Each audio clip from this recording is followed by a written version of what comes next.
Hey, students, welcome to this conversation on modernized professional introductions. I apologize that my other video didn't upload correctly, but hey, you know what?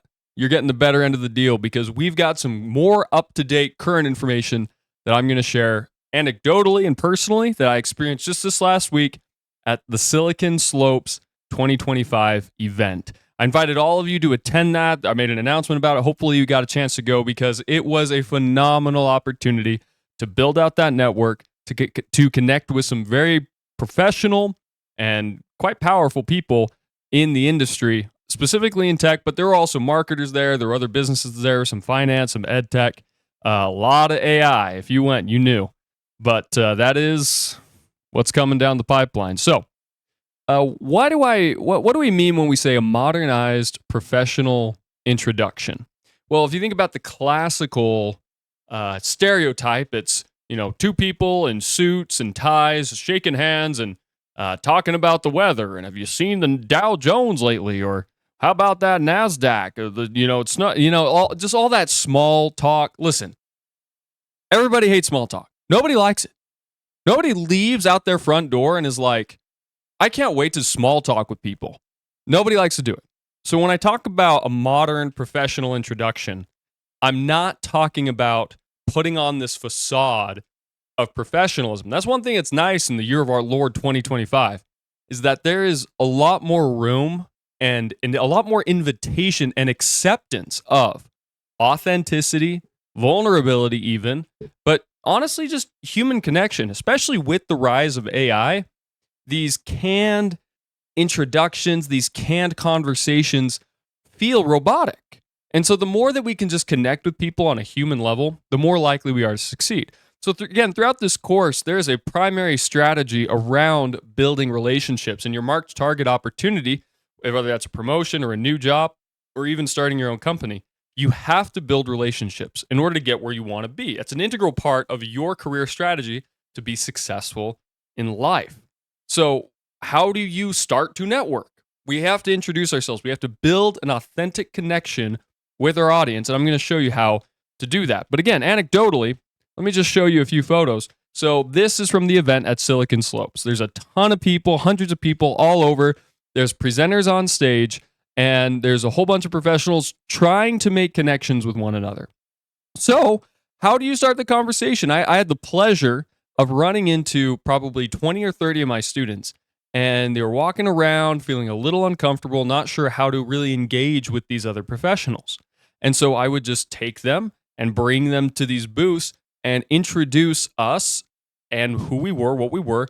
And we began with a question that was geared towards them explaining something about themselves.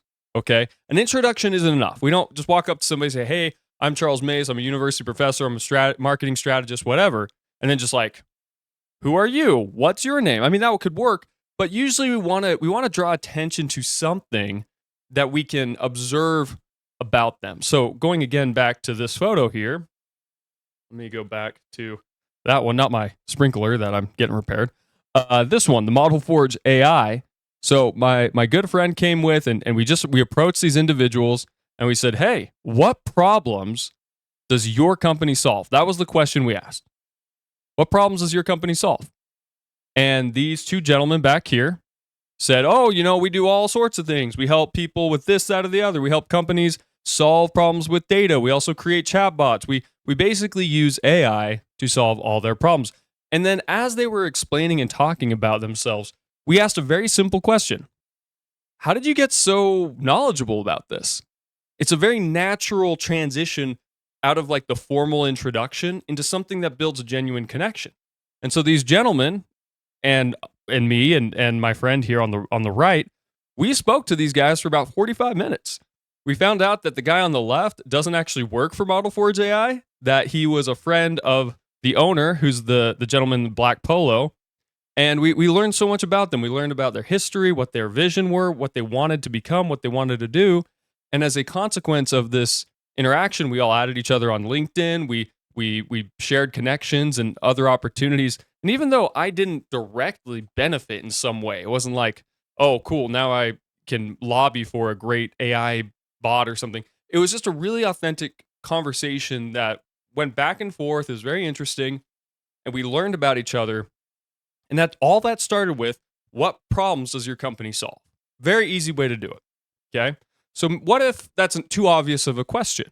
Well, then you could do something related to something that you observe about them, right? You could do a compliment. You could say, hey, that's a really nice watch you're wearing. Where did you get it? My name's Charles Mace. I'm here at this conference as a marketing strategist. I'm a university professor, but I know, listen, I just noticed your watch. Where did you get that? That's a really nice watch. And you can just start a conversation based on anything that you observe. This guy on the left, Brian Lacerda, he's in the career and internship. I think they just changed their name. It used to be the Career Development Center. Anyway, I said, oh, you're wearing a UVU jacket. Do you work at the university? Yeah. How long have you been here? Blah, blah, blah, blah. There's so much you can build on in an in-person situation that doesn't have to be like this canned small talk. You know what I'm saying? You can also just be very vulnerable. I had a few students say, this is my first time I've ever been at a networking conference. I don't know what to say. Just go up to these people and be vulnerable. Be honest. Just walk up and say, hey, this is my first time at a conference like this. To be honest, I don't even know what questions to ask. What have you found to be a great way to connect with people at events like this? Oh, well, hey, congratulations. That's so cool that this is your first time. Listen, small talk is hard. And then they'll go on all these stories. And then you could say, hey, who is the most unexpected person you met at a conference? Oh, and then all these stories, blah, blah. Oh, so-and-so. And then these connections are happening, and you can have an authentic, genuine conversation with somebody. That is the modern professional introduction. It is finding common ground, being authentically yourself, and even being vulnerable if you're feeling nervous. Hey, now I'm feeling a little nervous talking to you. I'd love to connect with you. I'd love to know more about what you do and what you do at your company. Very honest, but nobody's going to be like, you're not professional. I don't want to connect with you because you're nervous right now. No. So it's okay to be feeling those things at a conference, and when you're networking, it's better to be upfront and honest about it and so forth. So what's harder, I'll tell you this, what's harder is when you get online. Because a lot of what we're doing in networking, especially for this class and for the Mark Target opportunity, a lot of that is online sleuthing, researching, trying to find the right people to connect to on LinkedIn. But what I have found is the same basic principle applies and transfers to LinkedIn. When you send somebody a LinkedIn connection, don't use the auto response, hey, we have a mutual connection, let's connect. Or, I'm a marketer, I see that you're a marketer, let's connect. Instead, try to find something on their profile that you have common ground with to begin that more genuine connection. Or share some vulnerability as part of that messaging. So for example, let's say you want to get a job at Adobe. And so you find this person on Adobe and you send them a LinkedIn message request, and you do a little research, you see a little bit what they're about, and you say, hey, I saw you publish an article about branding strategies. I thought that was really interesting. I'm a student at UVU, and I'd actually like to learn more about how you came up with that branding strategy. See, it's specific, it's tailored to something they've uniquely done, and can, create a genuine conversation. By the way, being a student is so advantageous. Professionals love helping students. It's the easiest gateway into any conversation. If I went to a CEO as Charles Mace, the marketer, no way. I ain't getting through the door. The secretary and the security ain't letting me through.